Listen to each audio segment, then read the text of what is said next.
Hello दोस्तों, नमस्कार। स्वागत है आप सभी का एजुकेशन मंत्रा में। दोस्तों, सुबह के वीडियो में हम बहुत सारी इंपॉर्टेंट इन्फॉर्मेशन पर डिस्कशन करते हैं। तो इस क्रम में दोस्तों देखा जाए तो एसबीआई पीओ की नई भर्ती का जो विज्ञापन है जारी हो चुका है। एडेड जूनियर शिक्षक भर्ती में झूठे निकले हैं आरोप, पीएनपी ने खोली है पोल। ओएमआर त्रुटि पर चर्चा होगी। ईडब्ल्यूएस आरक्षण लगातार डिस्कस हो रहा सुप्रीम कोर्ट में। 9,607 छात्र सेंधमारी के चलते परीक्षा को निरस्त करवा चुके हैं और शिक्षा मित्रों के मामले में सपा का बहिर्गमन हुआ है। Post office MTS GDS postman भर्ती पर भी चर्चा करेंगे, लेकिन इसके पहले एक छोटी सी इन्फॉर्मेशन। आज हम बात करेंगे Indian postman mail guard MTS exam 2023 की बेस्ट बुक के बारे में, जो चक्षु पब्लिकेशन की है। दोस्तों, अगर इस पुस्तक की हम खास बात करें तो इसमें डाक विभाग से संबंधित सभी ज्ञान काफ़ी बारीकी से दिया गया है। हिंदी, अंकगणित और सामान्य जागरूकता के जो टॉपिक वाइज क्वेश्चंस हैं और थियरी है पर्याप्त मात्रा में दी गई है। 2000 से अधिक बहुविकल्पीय प्रश्न आपको इस पुस्तक में मिलने वाले हैं। तो दोस्तों, देर किस बात की, चक्षु पब्लिकेशन की इस बेस्ट बुक के साथ अपनी प्रिपरेशन को बूस्ट करें। और साथ ही साथ देखा जाए तो ये पुस्तक आपको ऑनलाइन और ऑफलाइन दोनों मोड में अवेलेबल है। ऑनलाइन के लिए लिंक डिस्क्रिप्शन बॉक्स में प्रोवाइड कर दी गई है और ऑफलाइन के लिए किसी भी नज़दीकी बुक स्टॉल पर कांटेक्ट कर सकते हैं। दोस्तों, देखा जाए तो लगातार भर्तियों के जो विज्ञापन है वो निकल के आ रहे हैं। एसबीआई भी इनमें सबसे आगे है, यानी कि स्टेट बैंक ऑफ इंडिया की तरफ से बहुत सारे जो रिक्रूटमेंट हैं वो चल रहे हैं। अभी कुछ दिन पहले आपने एक भर्ती का विज्ञापन देखा था जो क्लर्कियल पोस्ट का था, तो उसमें आपने अप्लाई कर लिया होगा। अब दोस्तों, इधर देखा जाए तो पीओ की, यानी कि जो बाद में बैंक मैनेजर बनते हैं, उसकी भी वैकेंसी आई हुई है और यहाँ पर अच्छे खासे पोस्ट भी आपको दिखाई पड़ेंगे। तो आपको हम दिखाते हैं नोटिफिकेशन। दोस्तों, इस चैनल के माध्यम से आपको हमेशा से ऑथेंटिक और रियल विज्ञापन ही दिखाए गए हैं। आप फर्जी विज्ञापन बिल्कुल भी ना देखें अगर इधर उधर के लोग आपको गुमराह करते हैं। और दोस्तों, इसके लिए हम प्रूफ भी लेकर आते हैं। यहाँ पर दोस्तों आप लोग जा कर के एसबीआई की ऑफिशियल वेबसाइट पर भी विजिट कर सकते हो और वहीं से अप्लाई करें। दोस्तों, यहाँ पर ऑनलाइन रजिस्ट्रेशन आज से शुरू हो रहा है, यानी कि 22/9/2022 से 12 अक्टूबर 2022 तक चलेगा।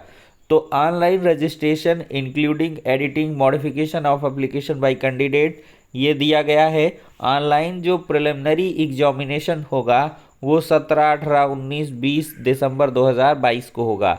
डिक्लेरेशन ऑफ प्रिलिमिनरी रिजल्ट दिसंबर 2022 जनवरी 2023 है। और फेज़ 2 में ऑनलाइन मेंस एग्ज़ाम जनवरी 2023 या फरवरी 2023 में हो जाएगा। साइकोमेट्रिक टेस्ट आपका फरवरी मार्च 2023 में। इंटरव्यू ग्रुप एक्सरसाइजेज ये जो है आपकी मार्च 2023 में हो जाएंगी। और यहाँ पर दोस्तों देखा जाए तो download of call letters of pre exam training का दिया गया है नवंबर 2022। Conduct of pre examination training नवंबर 2022-23। तो इस तरीके से दोस्तों डिक्लेरेशन ऑफ फाइनल रिजल्ट, ये थोड़ा सा यहाँ पर लगता है गलत लिख दिए। फाइनल रिजल्ट आपका मार्च 2023 तक आ जाएगा। यहाँ पर दोस्तों वैकेंसी आपको मिल जाएंगी। एससी की 270, एसटी की 131, ओबीसी की 464, ईडब्ल्यूएस की 160, जनरल यूआर की 643। टोटल 1673 पोस्ट दोस्तों यहाँ पर नज़र आ रही हैं। और यहाँ पर एज में आपको रिलैक्सेशन भी मिलेगा। 5 साल, 3 साल, जो भी जैसा है आप लोग यहाँ पर स्क्रीनशॉट ले लें, देख लें। और इस नोटिफिकेशन को मैं अपने टेलीग्राम चैनल में डाल दूंगा। तो टेलीग्राम चैनल का जो लिंक है दोस्तों वो डिस्क्रिप्शन बॉक्स में आपको मिल जाएगा। यहाँ पर एसेंशियल क्वालिफिकेशन ग्रेजुएशन ही है, बाकी कुछ नहीं है। और एग्ज़ाम में देखा जाए तो English language, quantitative aptitude, reasoning ability के 30, 35, 100 क्वेश्चन पूछे जाएंगे और ड्यूरेशन यहाँ पर 1 घंटे रहेगी। मेंस एग्ज़ाम का क्राइटेरिया देख लेते हैं। Reasoning, computer aptitude, data analysis, interpretation, general economy, banking awareness, English language. तो कुल 155 क्वेश्चन, 200 मार्क्स, 3 घंटे समय, और डिस्क्रिप्टिव पेपर होगा English language, letter writing and precis का, ऐसे का, तो 50 नंबर का 2 क्वेश्चन और 250 अंक। इनके आधार पर दोस्तों फिर पेनाल्टी ऑफ नेगेटिव 1/4 है, और फिर इसके बाद साइकोमेट्रिक टेस्ट होगा मैक्सिमम 20 नंबर का, ग्रुप इंटरव्यू है और ग्रुप एक्सरसाइज 20 का, टोटल 50 का है। ये सब चीज़ें इस तरीके से है। फाइनल सिलेक्शन के लिए मैक्सिमम मार्क्स 250 मेंस का और नॉर्मलाइज्ड मार्क 75। इस प्रकार से ये सब दोस्तों हैं। एग्ज़ाम सेंटर भी आपको यहाँ पर दिखाई पड़ जाएंगे। तो ज़्यादा जानकारी आप लोग इस नोटिफिकेशन से दोस्तों जुटा लें और इसको पूरी तरीके से पढ़ लें, तभी अप्लाई करें, ठीक है। अब दोस्तों हम बात करेंगे एडेड जूनियर शिक्षक भर्ती की। तो दोस्तों एडेड जूनियर शिक्षक भर्ती प्रक्रिया बहुत ही जल्द आपकी शुरू होने वाली है। थोड़ा सा आप लोग एडिशनल एफर्ट अवश्य कर लें, जिससे कि आपको समस्याएं ना देखनी पड़े। तो दोस्तों यहाँ पर OMR के जो आरोप हैं वो झूठे निकले हैं और OMR सीट सच्ची निकली है। एडेड जूनियर शिक्षक भर्ती हाई स्कूल संशोधित परिणाम में अंक घटा दिए जाने और अवैध यानी कि इनवैलिड घोषित किए जाने के अभ्यर्थियों के आरोप कंप्यूटर स्क्रीन पर टिक नहीं सके। PNP सचिव ने प्रत्यावेदन देने वाले अभ्यर्थियों को कंप्यूटर पर स्कैन की हुई उनकी मूल OMR सीट बारी बारी से दिखाई तो उनके आरोप गलत निकले। OMR सीट पर गलती देखकर अभ्यर्थी लौट गए। प्रधान अध्यापक के 390 और सहायक अध्यापक के 1504 पदों की वर्ष 2021 की इस भर्ती परीक्षा का परिणाम 15 नवंबर 21 को घोषित किया गया। इसमें 132 अभ्यर्थियों को कम अंक दिए जाने की गड़बड़ी की पुष्टि होने पर शासन ने परिणाम का पुनर्मूल्यांकन कराया। 6 सितंबर 2022 को संशोधित परिणाम जारी किया गया।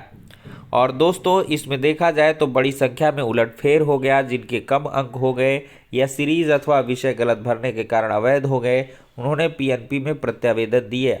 PNP में प्रत्यावेदन देने वाले अभ्यर्थियों को सचिव ने 1 सप्ताह बाद बारी बारी से कार्यालय बुलाया। OMR सीट की OMR जो कॉपी स्कैन कराई गई थी उसको सचिव अनिल भूषण चतुर्वेदी ने दिखाया और बताया कि 250 अभ्यर्थियों ने प्रत्यावेदन दिए। 100 से ज़्यादा को उनकी मूल OMR अब तक कंप्यूटर स्क्रीन पर दिखाई गई, जिनमें किसी के भी अंक या अवैध की स्थिति में परिवर्तन नहीं हुआ है। तो दोस्तों यहाँ पर देखा जाए तो ऐसे हुए प्रश्न और जवाब। ये देखिए मेरी OMR सीट की कार्बन कॉपी, पहले इसमें 134 थे, अब 117 हो गए।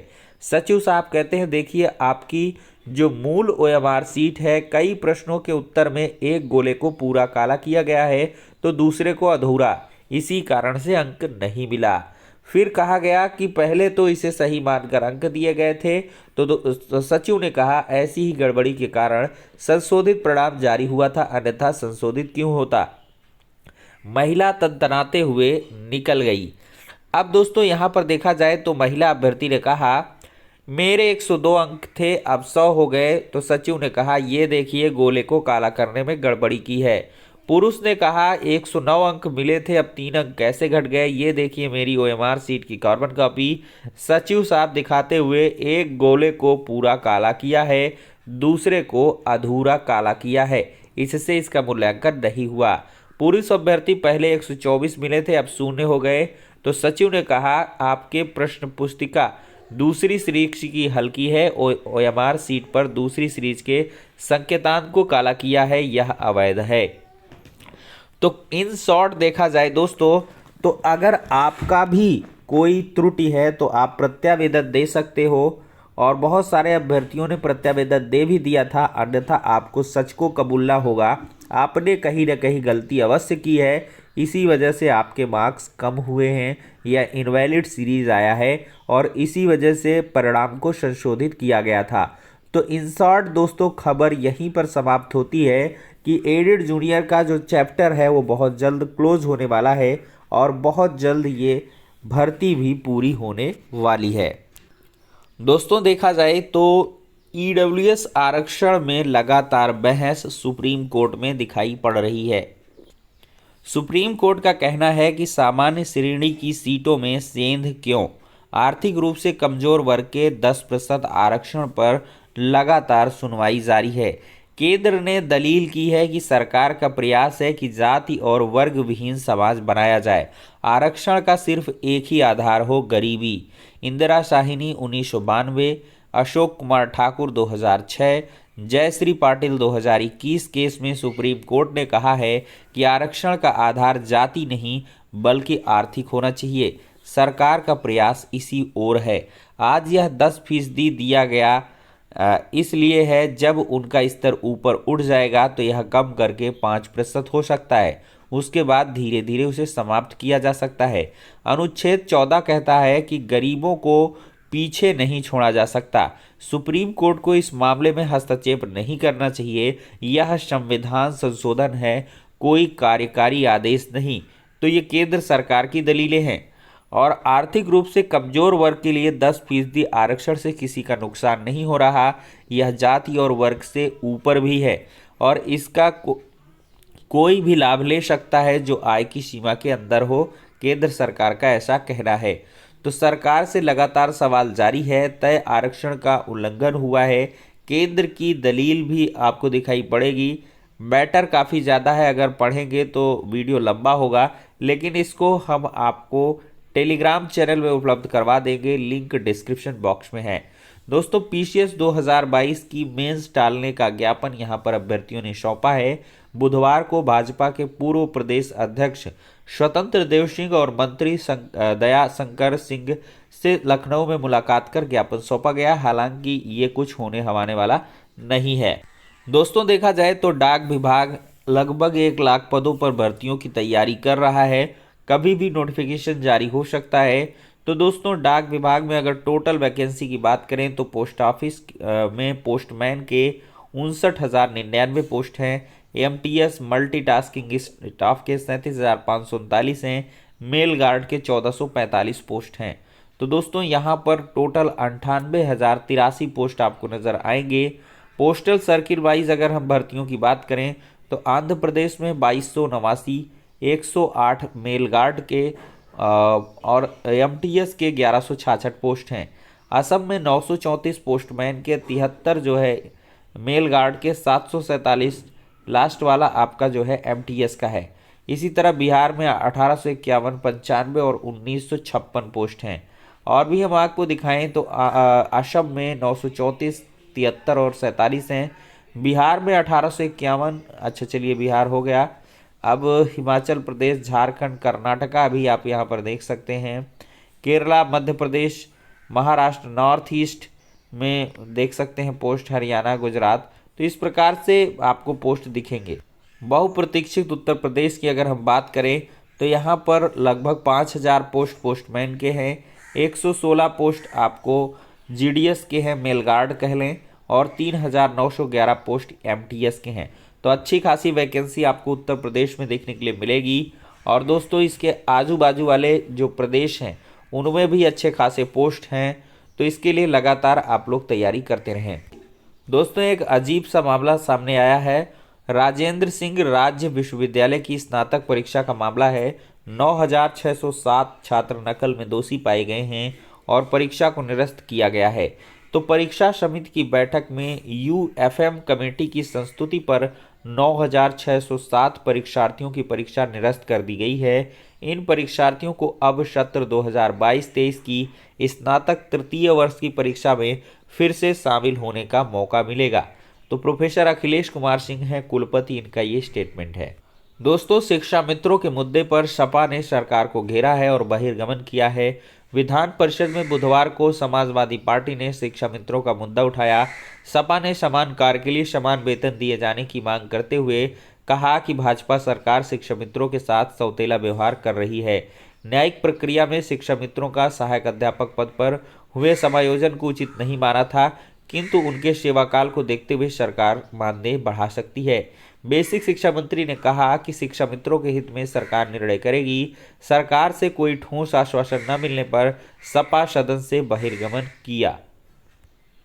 दोस्तों, इलाहाबाद विश्वविद्यालय में फीस वृद्धि के खिलाफ लगातार छात्रों का प्रदर्शन जारी है। वीसी का पुतला फूंकते हुए छात्र नजर आ रहे हैं। फीस वृद्धि के खिलाफ आमरण अनशन पर बैठे 5 छात्र नेता शुल्क बढ़ोतरी वापस होने तक आंदोलन जारी रखने की घोषणा किया जा चुका है। वीसी ने कहा प्रतिमाह सिर्फ 333 रुपये फीस ही बढ़ाई गई है।